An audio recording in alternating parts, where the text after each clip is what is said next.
আসসালামু আলাইকুম গাইস, আজকে তোমাদের সাথে শেয়ার করব খুবই ইজি ইয়াম্মি অ্যান্ড ফেমাস একটা রেসিপি। সেটা হচ্ছে চিলি চিকেন। সো এখানে আমি আগে থেকে মুরগির বুকের মাংস কিছুটা ম্যারিনেট করে রাখছি। এটা আমি ম্যারিনেট করছি আদা রসুন, তারপরে মরিচের গুঁড়ো, হলুদ গুঁড়ো, তারপর কর্নফ্লাওয়ার সয়া সস দিয়ে।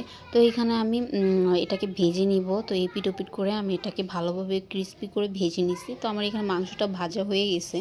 দেন আমি এটাকে ঝরিয়ে তেল থেকে ঝরিয়ে উঠিয়ে নিয়েছি। তারপরে এখানে আমি যেটা করব সেটা হচ্ছে কিছুটা রসুন আমি কুচি করে রাখছিলাম। তো অল্প একটু তেলের মধ্যে এই রসুনটাকে আমি ভালোভাবে একটু গোল্ডেন কালার করে নেব। তো এটা আমার রসুনটা গোল্ডেন কালার হয়ে গেছে।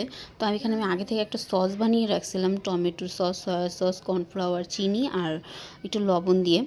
সো আমি এটাকে দিয়ে দিয়েছি। তারপরে আমার এখানে পানি কম হয়ে গেছিলো, তো আমি আবার একটু পানি অ্যাড করছি। তারপর এটা যখন পানিটা ফুটে আসছে, আমি এখানে ভেজে রাখা চিকেনটা দিয়ে দিয়েছি। তারপর এটাকে ভালোভাবে নাড়াচাড়া দিয়ে যখন বলক এসে ঘন হয়ে যাবে, তখন আমি এখানে একটু পেঁয়াজের কলি দিয়ে দিছি।